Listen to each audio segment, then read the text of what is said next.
Very good morning from Sharjah Private Education Authority. I'm delighted to host a new episode of Education Talks.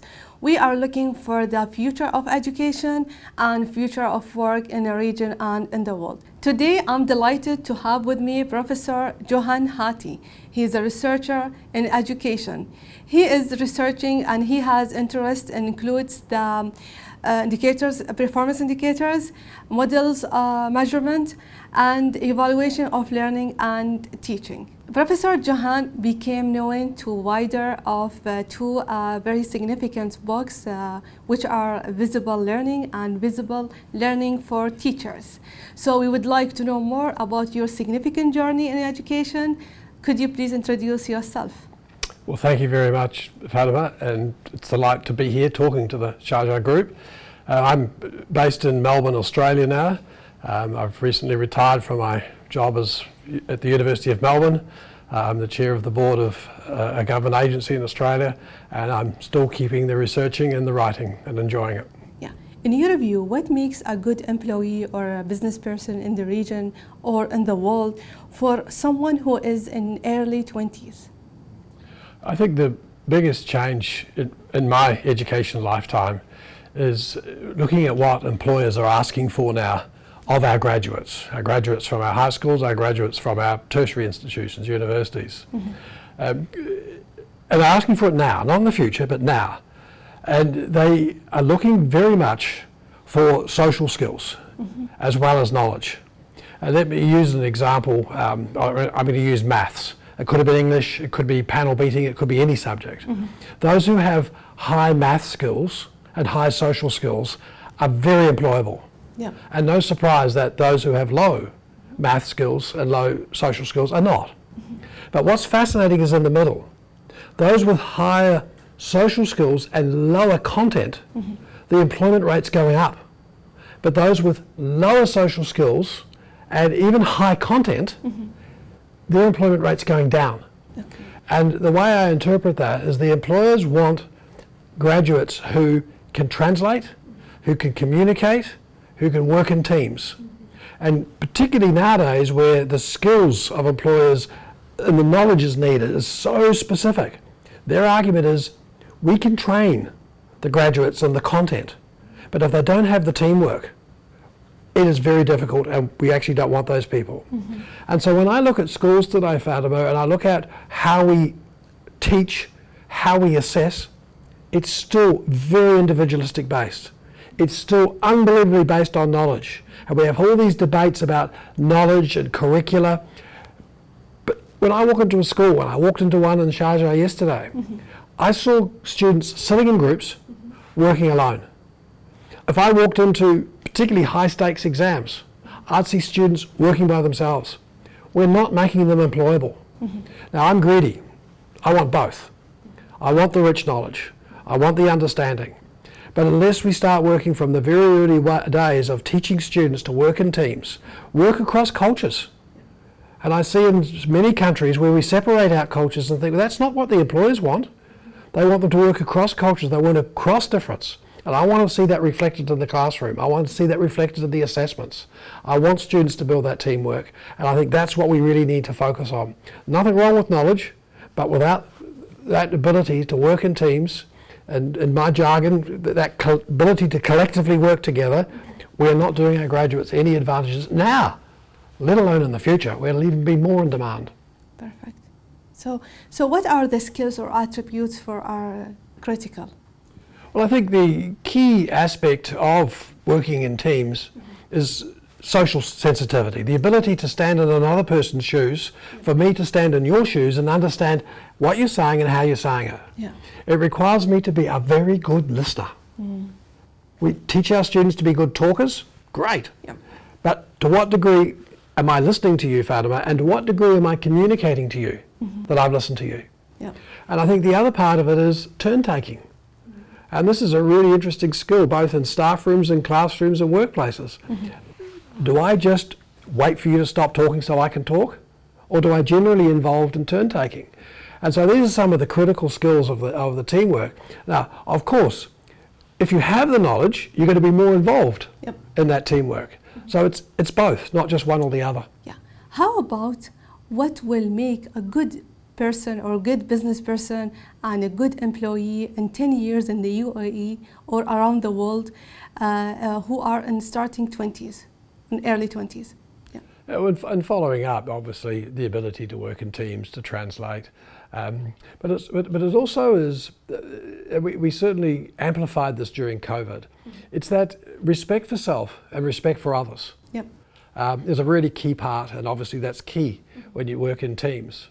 But I also want to emphasize as well, it is that problem solving ability. Yes. It is that conceptual understanding, and problem solving is based on a deep knowledge of content. Mm-hmm. And so it's that, so often in education we bipolarize and say it's either content or it's deep learning. I want both. I do think that we spread our students too thin by covering too much. And again, if you look back in your own career, Fatima, and I ask everyone to think of this, what do you remember when you went to school?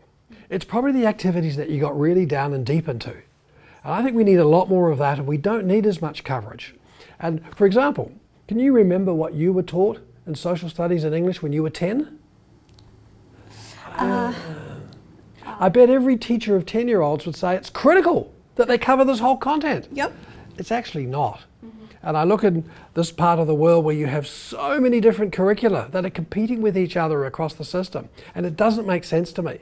Curricula is not as critical in the fine detail, and so often when people talk about curricula, they talk about what it is, the knowledge, and we spread it so thin. And I think again, during COVID, we couldn't do that. We had to narrow and go deeper. And I think that's something we should remember when we move forward, is that the students want to know and need to know, if they're going to be good employers, the skills of narrowing, the skills of becoming their own teachers, the skills of going in deep, the skills of seeking help, the skills of working with other people, because that's what our employers are asking for in virtually every business, from whether they're working as a barista, whether they're working as a historian, as a mathematician. It is that ability to be able to become your own teacher. Let's move to the second part. It's about assessing current education and recommendations. So regarding your previous answers in part one, so how would you say, or how will our private schools in our region preparing students to enter the workforce or the business? We're in the business of teaching, and I love it dearly, but sometimes that's the problem.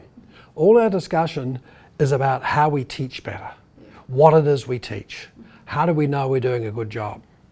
But if you are standing in the students' shoes, their language is about learning. Yep. And I don't think we have enough focus on teaching skills, the strategies of learning. Like when we did an analysis of 20,000 observations of class hours, 20,000 different teachers, and we asked, when was it, could we see an occurrence when a teacher taught a student how they were thinking, how the student was thinking, or they taught them a different strategy? We actually found zero. And from a student's point of view, they want to know about the learning side of it. Now there's a conspiracy. Students above average who have worked out the game, they want the teacher to talk more, particularly about the facts, because that's the game they're good at. It's the other students who want you to stop. They want you to hear them thinking so you can tell them how they're not doing it correctly, teaching them the strategies. And I think it's fascinating when I observe your schools that we have hundreds, if not thousands, of measures of achievement. How many measures of learning have we got? So I want to refocus the discussion about learning. And of course, teaching is critical. Yep. But that whole notion of learning, I think, is going to be very critical when we go ahead, because if you think about what I answered in part A, it's that ability to learn is what our employers are asking for. It's that ability to, when the first learning strategy doesn't work, do you have another learning strategy? Because if you do the same learning strategy again, you're going to get the same result. And that's not always the right answer, the right way. So I think that's one of the things I'd love to see us focused on, and that's a massive change, because those students above average, many of our teachers, it is about teaching the content, passing the exams, looking good on the outcomes, and that fosters that focus that was so critical to us in the 1950s to the 1960s. Knowledge, knowledge, knowledge. But now it's the wisdom. Yeah. It's the understanding of language. It's having a language and a narrative about learning. Yeah, absolutely. So what are some critical things you need to be improved in a successful economy, you think? Well, I do worry, and like I spent my whole career as an assessment measurement person, and so that's been my career. So I love tests. Yeah. I want to start that way. But so often our tests have a massive backward impact on our system. And even though I dearly love my psychometric friends, no matter what they say, the students see assessments as knowing lots. And we do have a system that privileges certain kinds of courses, like chemistry and history and medicine. One of the most dramatic things I think we need to do, and I've been involved in doing this in some countries, is that we need to turn it on its head. And we need to say that by the end of high school, we need to certify students on the basis of what they can do and how well they can do it. Yeah. And if they can do panel beating or baristaship, and they can get excellence at that, that's as good as being excellent in chemistry or history or math. Yes. Now that's a big change for teachers, it's a big change for parents, but we are losing too many students in the rat race to get that narrow canon of subjects that are privileged. Now, I went through that narrow canon, I have no troubles with it. But I do think that there are a lot of our students, and we really need to do it, and I don't think your country, and even my country, is going to make a difference to those students. Like, the biggest predictor of adult health, wealth and happiness is not achievement at school. It's the number of years of schooling. So how do we make schooling inviting for all students? Yeah. Not just the top students, but for all students. And those students that are not going to go on to tertiary, those are the ones that need more education, not less. But we're not serving them well at all at the moment by not giving attestations of what they can do and how well they can do it. So I think that's the biggest change that's needed if we're going to really make a difference. Yeah, exactly. So now moving to a recommendation and learning transfer. So when we talk about the nurseries and schools, how about the nurseries, K-12, private schools and universities need to restructure or need to organize their curricula, we can say the teaching methods, programs, facilities to in order to fulfill of the vision in part A, as we mentioned previously? Well, many of us in the university sector, we love high achieving students. Yeah. We love high achieving students in every kind of discipline. We have a whole language about achievement. We love standards, we love high standards. And that sometimes can get in the way of a good education system. And as I said before, I'm greedy, but I want to go to another thing. I think a school is as good as it can demonstrate that it has added value. It is every student, they can demonstrate that every student has gained at least a year's growth for a year's input. And there's a lot of ways we can do that. We use the test scores. We use the students' artifacts of their work. We use the assignments. We use the teachers' judgments. We use the student voice about their learning to look at how we can determine whether students are making that at least year's growth. Yeah. And in Sharjah, you will have some schools that start with students that are very, very low in achievement, but can add tremendous number of years of learning for each year of input. Yeah. And you have some others that start with very high able students who don't add a year's growth to those students. I want my child to go to that school, not this school. But all our discussion is about achievement, and it's actually killing us as a system. Yeah. Now, again, I want both. So I look at it and say, I want achievement and I want growth. Yeah. And I want schools up there, down there, schools that can demonstrate they're making growth, regardless of where the student starts with. At the moment, that is not your system. That is not my system. And that is not serving so many of our students and our economy very well. All our students need to make growth, no matter where they start. So let's restructure our discussion, particularly in our inspectorate systems, our private schools and our curriculum, to say, can we have a focus, please, on improvement? Because it's through improvement that you lead to high achievement. Yeah.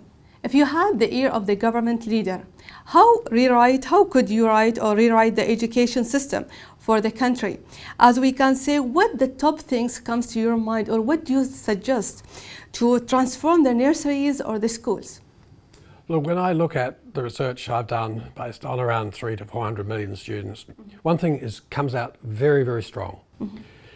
The biggest in-school influence on students' lives is the teacher. Yeah. And we have some stunning teachers out there. And so let me get that straight. It's not about beating up teachers, it's about the excellence that we have in our system. And so I'd be saying, Minister, that we need to spend a lot more time on making the career development of teachers very attractive for our best people to come into teaching. Yeah. We need to look at the growth trajectory of teachers from when they go through initial teacher education, when they come out into schools, and how they grow. So often in our systems, we leave teachers alone and we say, you grow the best you can.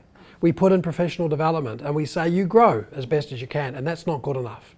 What we've introduced is we have 4 levels. You're either a graduate, you're a proficient, you're highly accomplished, and you lead. And we're spending a lot of time looking at that trajectory. We're looking at it also in terms of leadership. How do you start within 2 or 3 years of becoming a teacher to develop our next cohort of leaders? We can't wait 20 years and say to a teacher after 20 years, well, now we want you to be a leader. Yep. We have to make our excellent teachers recognised and esteemed as much as our recognised and esteemed our leaders are in our school system. Yeah. But at the moment, I worry about our teaching force. Like in my country, the average age of first registering to be a teacher is now 30. They come in from 2nd or 3rd careers. They may not stay in the teaching career. They're not going to wait 20 years to become a leader. They want to see growth. They also want to see collaboration. They want to see, the same as every other workforce, they want to see people working together. So often, some of our best teachers just want to go back to their classrooms, shut their doors and indulge in their passion. Yeah. Well, that's good, but it's not going to sustain our profession moving ahead. So, Minister, will you allow us to work with you to create a career structure for our very best teachers to stay in the classroom, for our very best leaders to start from the early days, and let's esteem the profession, and let's make sure the profession esteems itself by showing that expertise is the essence of our profession, and that's what we value. Not years of service, but expertise. That's the most important thing, Minister, we have to invest in. Reflecting on all of your answers, what the top things we can say for the private schools who want to lead the future of education to prepare in 2022? Well, following up out of what I just said about teachers, I would love to see more collective teacher working within a school. I think it's remarkable that every night teachers go home and spend an inordinate amount of time and intellect on preparing lesson plans. What's the school lesson plan notion? Where is the bank of evidence about lesson plans and their impact, which of course can be then modified. But we still have this independent contractor notion of teachers, and teachers still use language like, I'm an autonomous person, I have the right to teach as I like. Well, I don't think that's the case at all. I think we need more systemness within schools, within the private sector, about this is how we lesson plan here, this is our bank of lesson plans, this is about what we do in curriculum, here's our bank of assessments, here's the time we create within the school day for teachers to collaborate about their impact. One thing teachers are not as good at as they need to be is evidencing their own impact. They're too in the time present doing what they do. But we need to structure time and resources and expertise about how you evidence impact on the students. I'm not so interested in how teachers teach. I'm absolutely obsessed about the impact of that teaching. And that's what needs to be much more of a focus in our school. And I went to a school in Sharjah just this week where I saw that in action. It's happening now. We need to be smart and find our successes and scale them up. The answer's there now. It's, at every school I've ever worked in, we have pockets of success. But so often we focus our attention on the failures, on the not successful. Let's focus on the success and scale that up, scale that out, and then we have a really good system. Thank you so much, Professor John. It's very insightful and powerful to have this great interview. And it's been a very delighted and pleasure to learn from you, Professor John. With this, I would like to conclude the interview, and thank you for all our listeners of Education Talks. Thank you so much, and see you to the next episode. Thank you so much, Professor. Thank you.